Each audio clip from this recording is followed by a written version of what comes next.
بسم اللہ الرحمن الرحیم۔ پیارے دوستو، آج ہم حضرت عمر رضی اللہ تعالیٰ عنہ کی غزوات میں شرکت کے بارے میں جانیں گے۔ ہم اپنی ویڈیو کا آغاز کرتے ہیں۔ رات کے پچھلے پہر اذان فجر کی آواز سنائی دیتی ہے۔ ایک قوی الجثہ، بلند قامت، دراز قد، چوڑی چھاتی والا صحابی وضو کر رہا ہے۔ چہرہ نظر نہیں آتا، دھوپ کی ہلکی روشنی اس کی پشت پر پڑ رہی ہے۔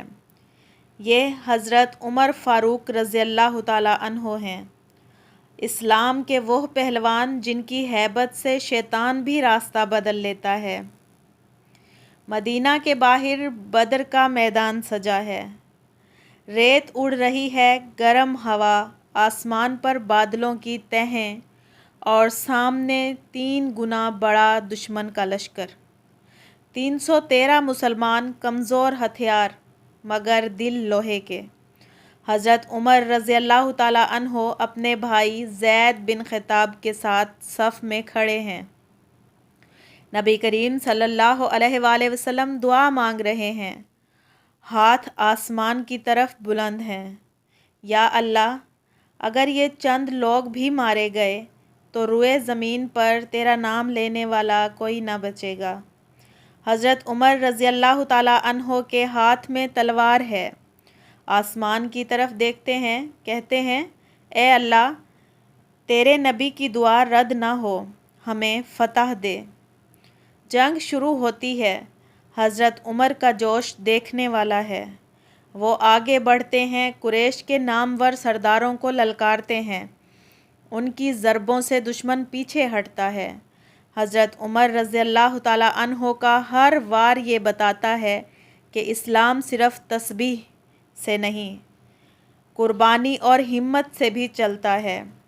ایک موقع پر حضرت عمر رضی اللہ تعالیٰ عنہ نے اپنے قریبی رشتہ دار کو دیکھا جو کفار کی طرف سے لڑ رہا تھا، تو کیا کیا؟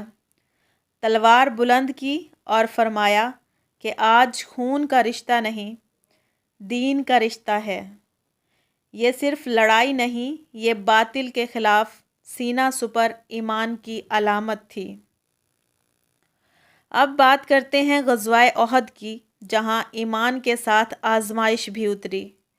جنگ کے آغاز میں مسلمانوں کو فتح ملی، لیکن جب کچھ تیر انداز حکم عدلوی کر کے پہاڑی سے نیچے اترے تو قریش نے پیچھے سے حملہ کر دیا۔ نبی کریم صلی اللہ علیہ وآلہ وسلم زخمی ہوئے، دانت شہید ہوئے، چہرہ مبارک لہو لہان ہو گیا۔ مدینہ میں افواہ پھیل گئی کہ رسول اللہ صلی اللہ علیہ وآلہ وسلم شہید ہو گئے ہیں۔ یہ خبر حضرت عمر رضی اللہ تعالیٰ عنہ کے کانوں میں پہنچی تو ان کا جسم لرز گیا۔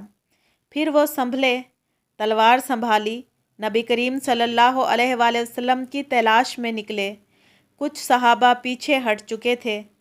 حضرت عمر رضی اللہ تعالیٰ عنہ نے ان سے کہا کہ اگر رسول اللہ صلی اللہ علیہ وآلہ وسلم شہید بھی ہو گئے ہیں تو کیا تم دین کو چھوڑ دو گے؟ پھر وہ آگے بڑھے اور نبی کریم صلی اللہ علیہ وآلہ وسلم کو زخمی حالت میں پایا تو آنکھوں سے آنسو بہنے لگے۔ آپ کے چہرے سے مٹی صاف کی، پانی پلایا۔ یہ وہ لمحہ تھا جب حضرت عمر رضی اللہ تعالیٰ عنہ کی وفاداری اور محبت اپنے عروج پر تھی۔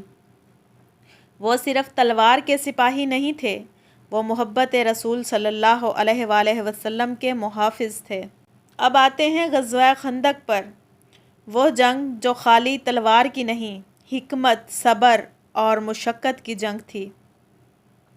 دشمن 10,000 کا لشکر لے کر مدینہ کی طرف بڑھا۔ نبی کریم صلی اللہ علیہ وآلہ وسلم نے مشورہ کیا۔ حضرت سلیمان فارسی رضی اللہ تعالیٰ عنہ کی تجویز پر مدینہ کے گرد خندق کھودی گئی۔ حضرت عمر رضی اللہ تعالیٰ عنہ جو لڑاکا سپاہی تھے، اب بیلچہ ہاتھ میں لیے خندق کھود رہے تھے۔ سردی، بھوک، پتھروں پر چٹانیں توڑتے صحابہ۔ ایک جگہ چٹان ٹوٹ نہیں رہی تھی۔ نبی کریم صلی اللہ علیہ وآلہ وسلم آئے، 3 ضربیں ماری، چٹان پاش پاش ہو گئی۔ حضرت عمر رضی اللہ تعالیٰ عنہ دیکھ کر رو پڑے۔ فرمایا کہ ہمارا نبی بھی کتنی مشقت اٹھاتا ہے اور ہم شکایت کریں۔ پھر جب دشمن خندق پار کرنے کی کوشش کرتا ہے، حضرت عمر رضی اللہ تعالیٰ عنہ اپنی تلوار لے کر خندق کے کنارے پہنچتے ہیں۔ خوف کے بادل دشمن پر چھا جاتے ہیں۔ حضرت عمر رضی اللہ تعالیٰ عنہ کا صلح حدیبیہ کے موقع پر شدید جذباتی رد عمل تھا۔ مدینہ کی گرم دھوپ ہے، سورج آسمان پر گویا آگ برسا رہا ہے۔ ایک قافلہ تیار ہو رہا ہے، نہ نیزے، نہ زرہیں، نہ گھوڑے، نہ جنگی نعرہ، بلکہ سفید احرام پہنے ہوئے مرد، جن کے دل میں عشق رسول صلی اللہ علیہ وآلہ وسلم کی روشنی ہے۔ یہ قافلہ عمرہ کی نیت سے مکہ کی طرف روانہ ہو رہا ہے۔ نبی کریم صلی اللہ علیہ وآلہ وسلم اس قافلے کے رہنما ہیں، اور ان کے ساتھ حضرت عمر بن خطاب رضی اللہ تعالیٰ عنہ بھی موجود ہیں۔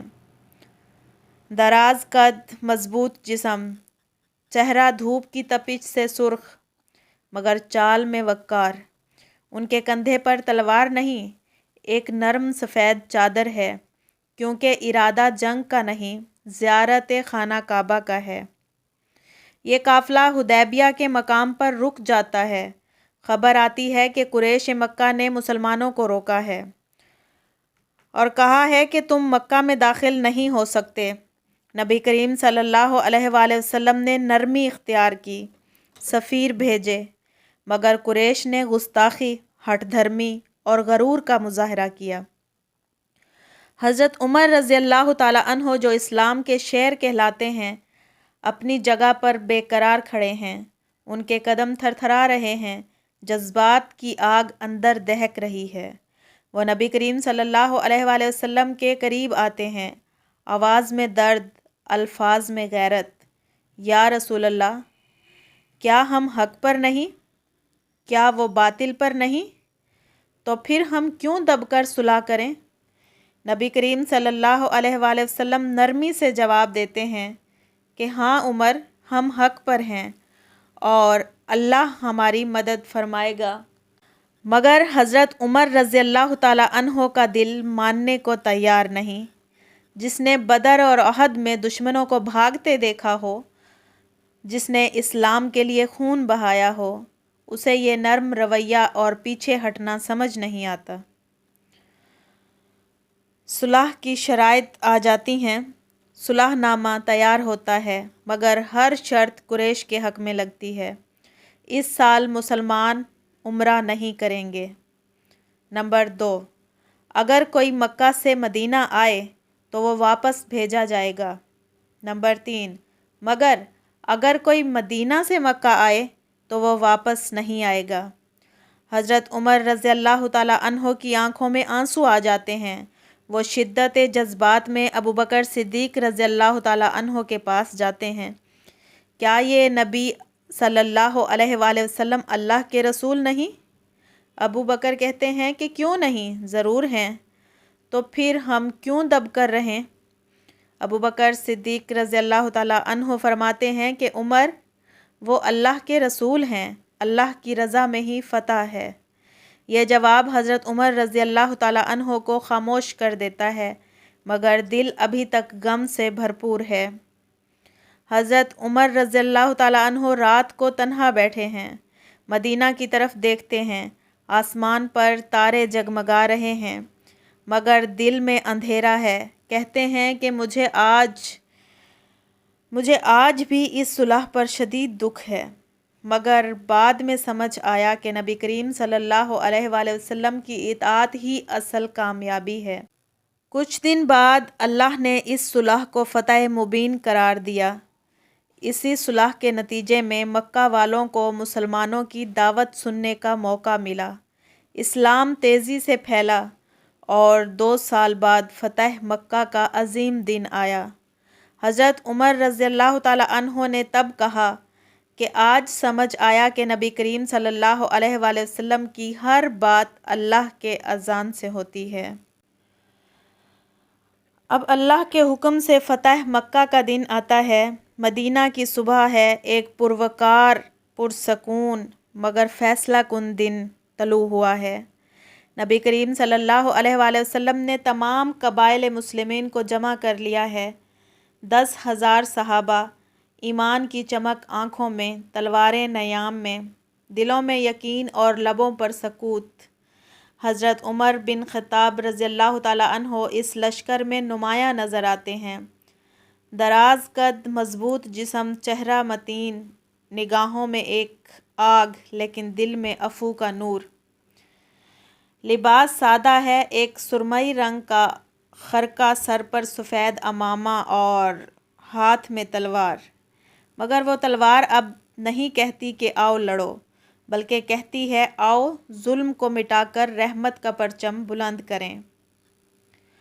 قافلہ مکہ کی طرف بڑھ رہا ہے، ہر قدم کے ساتھ حضرت عمر رضی اللہ تعالیٰ عنہ کے دل میں ایک ہی سوچ، یہ وہی شہر ہے جہاں ہم پر ظلم ہوا، یہ وہی مکہ ہے جس نے ہمارے نبی صلی اللہ علیہ وآلہ وسلم کو خون کے آنسو رلائے۔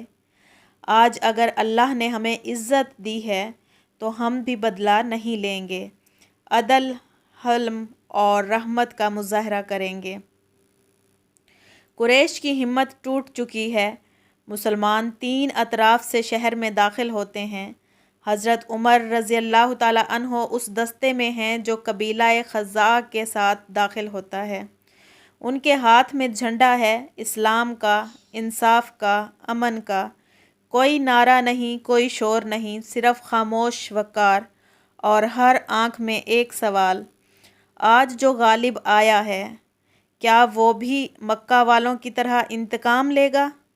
نبی کریم صلی اللہ علیہ وآلہ وسلم خانہ کعبہ کے دروازے پر کھڑے ہوتے ہیں، ان کے ساتھ حضرت عمر رضی اللہ تعالیٰ عنہ بھی ہیں۔ سینہ تانا ہوا، آنکھوں میں آنسو، دل میں شکر ہے۔ رسول اللہ صلی اللہ علیہ وآلہ وسلم اعلان کرتے ہیں کہ جاؤ تم سب آزاد ہو۔ حضرت عمر رضی اللہ تعالیٰ عنہ کی آنکھوں سے بے ساختہ آنسو نکل پڑتے ہیں۔ یہ وہی عمر ہیں جنہوں نے کبھی تلوار اٹھا کر اسلام کو مٹانا چاہا تھا، آج وہ اسلام کے سب سے بڑے علمبردار بن چکے ہیں، اور ان کے سامنے وہی دشمن کھڑے ہیں جنہوں نے شعیب ابی طالب میں رسول اللہ صلی اللہ علیہ وآلہ وسلم کو محصور کیا تھا، مگر حضرت عمر رضی اللہ تعالیٰ عنہ کے ہونٹوں پر صرف مسکراہٹ اور نرمی ہے۔ نبی کریم صلی اللہ علیہ وآلہ وسلم خانہ کعبہ میں داخل ہوتے ہیں، ان کے ساتھ حضرت عمر رضی اللہ تعالیٰ عنہ بھی۔ 360 بت وہاں رکھے ہوئے ہیں۔ حضرت عمر رضی اللہ تعالیٰ عنہ اپنی زبان سے دہراتے ہیں، حق آ گیا اور باطل مٹ گیا۔ وہ بت گرنے لگتے ہیں اور حضرت عمر رضی اللہ تعالیٰ عنہ پر بت کے ٹوٹنے کے ساتھ اپنے ماضی کے ہر دکھ، ہر زخم کو مٹا رہے ہیں۔ فتح کے بعد حضرت ابو سفیان رضی اللہ تعالیٰ عنہ جو ابھی نیا مسلمان ہوا ہے، حضرت عمر رضی اللہ تعالیٰ عنہ سے شرمندگی کے ساتھ نظریں جھکائے کہتا ہے کہ اے عمر، کیا تم مجھے معاف کر دو گے؟ حضرت عمر رضی اللہ تعالیٰ عنہ نے اسے سینے سے لگایا اور کہا کہ ہم نے سب کچھ معاف کیا، رسول اللہ صلی اللہ علیہ وآلہ وسلم کی سنت یہی ہے۔ رات کو حضرت عمر رضی اللہ تعالیٰ عنہ نبی کریم صلی اللہ علیہ وآلہ وسلم کے قریب بیٹھے ہیں۔